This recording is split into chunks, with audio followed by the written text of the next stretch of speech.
होता है, पिता को कष्ट होता है। ये क्या करता है, स्नान करने के लिए जाता है। इसका नाम है भैया कंस, सबने सुना होगा। और इनकी जो व्यवस्था व्यवस्थित करेंगे उनका भी नाम आपने खूब सुना होगा, कृष्ण। ये कृष्ण और कंस एक ही राशि के हैं। एक हुआ रावण,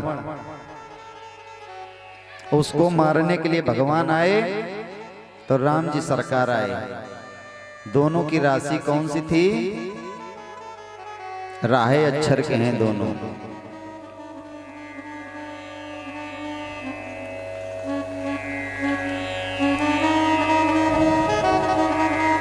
ये जब जाता है स्नान करने के लिए तो कहता है आओ चलो बढ़िया नदी नहलाएं चल के, और छोटे छोटे बच्चों को ले जाता है अपने साथ। और जा करके क्या करता है कि नदी के अंदर इनको पानी में छोटे बच्चों को पकड़ करके दबा देता है। जिनको तैरना नहीं आता उनको ढकेल देता है गहराई की तरफ, बच्चों को मार डालता है। कहता है आज चलो, सब बच्चे इससे भयभीत रहते हैं। फिर कहते हैं ऐसा करो, चलो आज कोई दूसरा खेल खेलते हैं, आज नदी वाला खेल नहीं खेलेंगे। तो ये वृक्षों पर चढ़ाता है छोटे छोटे बच्चों को और ऊपर से धक्का मार देता है, नीचे गिरते हैं, किसी का हाथ टूटता है, किसी का पैर टूट जाता है।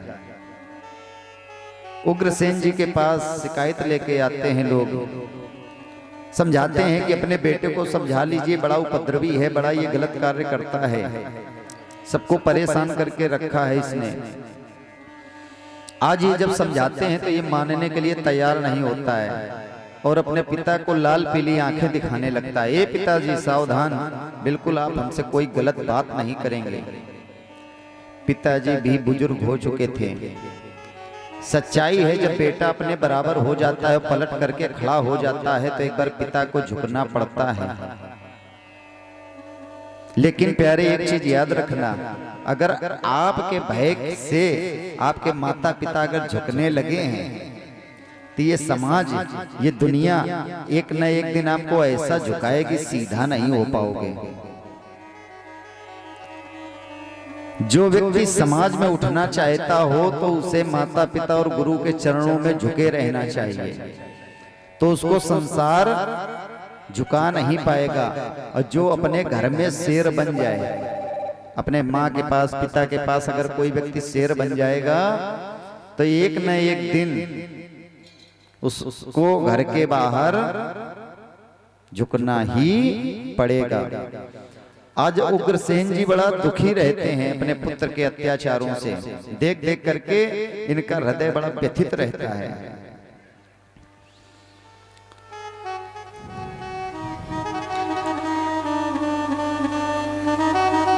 देवकी की ये पुत्र हैं, देवकी जी चचेरी बहन है इसकी, और इसकी शादी तय हो गई। अब ये कहता है कि हमारी प्रवृत्ति तो लोग जानते ही हैं कि हम कैसे हैं, तो ये सोचता है कुछ समाज में ऐसा कार्य करें जिससे हमारी नामवरी हो जाए। कई बार कुछ लोग ऐसे होते हैं जो गलत कर्म खूब करते हैं, साल में एक दो आयोजन, एक दो कार्य इस टाइप के करा देते हैं कि उनपे पर्दा पड़ जाए कि हम बड़े धार्मिक हैं, लोग माने कि हम बड़े धार्मिक स्वभाव के हैं। इसने कहा पिताजी बहन की शादी में किसी को टेंशन लेने की कतई कोई आवश्यकता नहीं है, सारा मैनेजमेंट हम ही देखेंगे, जो भी कार्य होंगे हम ही करेंगे और हमारे जो मित्र साथी वो सब निपटाएंगे। इसने बड़े धूमधाम से अपनी बहन की शादी की और कहने लगा कि अब हम वैसे तो भाई ज्यादातर विदाई के समय दरवाजे से ही विदा कर देते हैं भाई और पिता अपनी बहन को, लेकिन इसने कहा नहीं, मैं आज इसको घर तक विदा करके आऊंगा। 15,000 घोड़े, हारों से सुशोभित हाथी, 1800 सुंदर सुंदर रथ, 200 कुमारी सुंदरियों को इसके साथ में विदा किया। और बड़ा प्रसन्न है, तेजी के साथ रथ को हाँकते हुए चला जा रहा है प्रसन्न मुद्रा में। उसी समय आकाशवाणी हुई, पथि प्रगहिणं कंस मां भास्या शरीरवाक अस्यास्त्वाष्टमो गर्भ हन्त्यायं वहसे बुधः हसते बुधः। जिसको इतनी प्रसन्नता के साथ आज तू लिए जा रहा है, इसी का अष्टम गर्भ तुम्हारे प्राणों को लेने वाला होगा। और जैसे ही इतना सुना, एक पल में इसके अंदर जो एक अनुराग था, एक बहन के प्रति प्रेम था देवकी वसुदेव के प्रति, वो क्षण से समाप्त हो गया। इसने तलवार निकाल ली। जैसे ही इसने बहन को मारने के लिए तलवार निकाली और प्यारे गर्दन के पास ले गया, वसुदेव जी ने सोचा ये है तो बड़ा दुष्ट, निश्चित ये बहन है, कुछ नहीं मानता है। क्योंकि जिसके रक्त में, जिसके स्वभाव में राक्षसीपन होता है, हमने बता चुके हैं पूर्व में भी कि राक्षस कोई दो सींगों वाले नहीं होते। राक्षस एक प्रवृत्ति होती है जीव की, उस प्रवृत्ति के कारण व्यक्ति देवता और राक्षस हो जाता है। गुणों से ही राक्षस, अवगुणों से राक्षस, और गुणों से ही देवतत्व आता है। समझाने लगे कि ऐसे में दिमाग से इससे काम लिया जाए। आज वसुदेव जी कहते हैं, देखो तुम्हारा यश चारों दिशाओं में फैला हुआ है कंस, फिर तुम इतना छोटा कार्य क्यों करने जा रहे हो? जो विद्वान पुरुष होते हैं, समझदार पुरुष होते हैं, वो कभी स्त्रियों पर हाथ नहीं उठाते।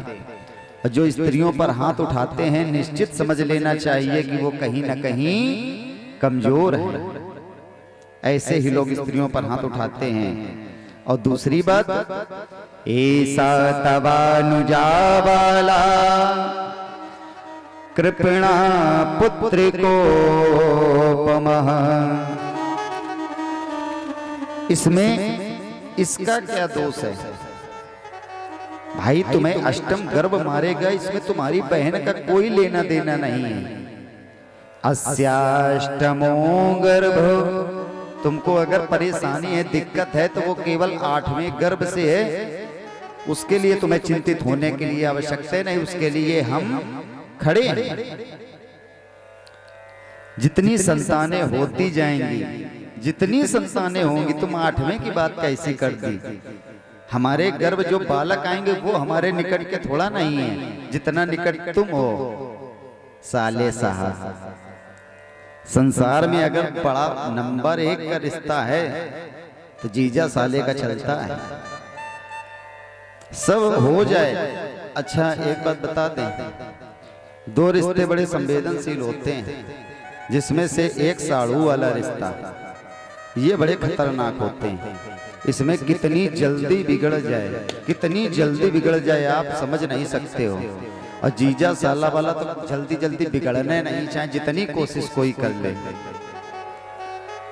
तुम परेशान ना हो, जितने भी पुत्र होंगे, 1-2 की बात छोड़ दे, जितने भी होंगे सब तुम्हें सौंप देंगे। वचन दिया, मैं शपथ पूर्वक कहता हूं, मैं भी प्रण पूर्वक कहता हूं, तब मोह विसर्जन कर दूंगा।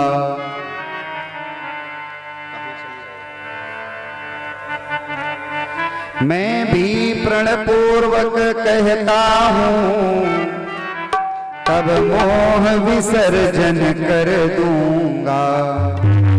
इससे जो भी संतति होगी, वो तुम्हें समर्पित कर दूंगा।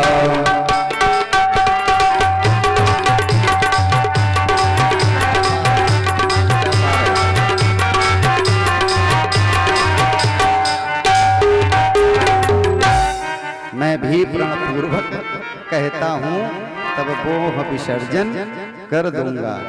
कोई मोह नहीं रखूंगा।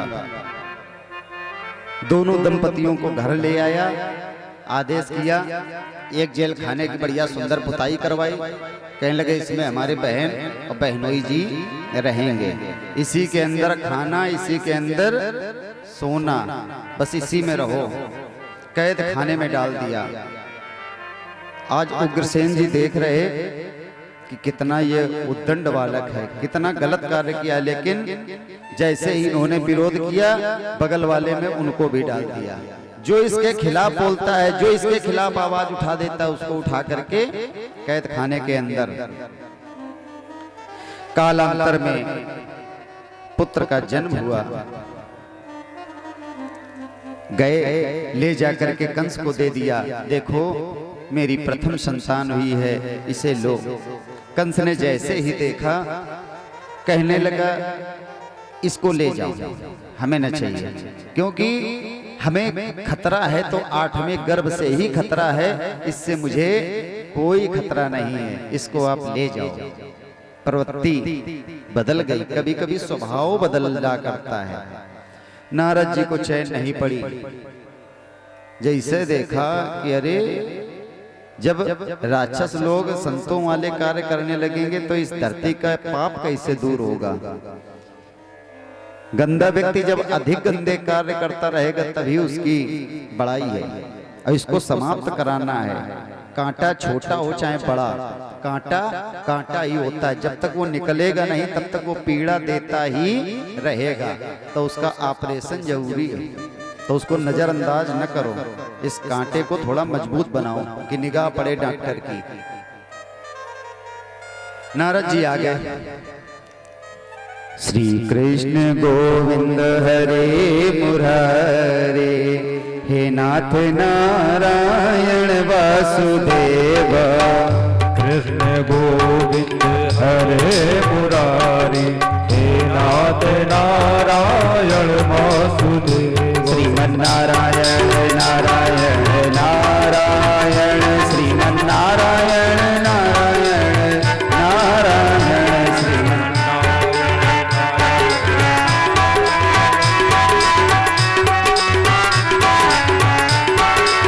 नारायण नारायण नारायण। अच्छा, नारद जी ऐसे हैं, नारद जो कहीं रद ना हो, वो है नारद। इनकी पूंछ देवताओं में भी है, दानवों में भी है, राक्षसों में है, यक्षों के यहाँ पहुंच जाएं, गंधर्व लोक में पहुंच जाएं, नाग लोक में पहुंच जाएं, पाताल लोक में पहुंच जाएं, हर जगह स्वागत है, सत्कार है। कारण कारण श्रीमन्नारायण नारायण नारायण, श्रीमन्नारायण नारायण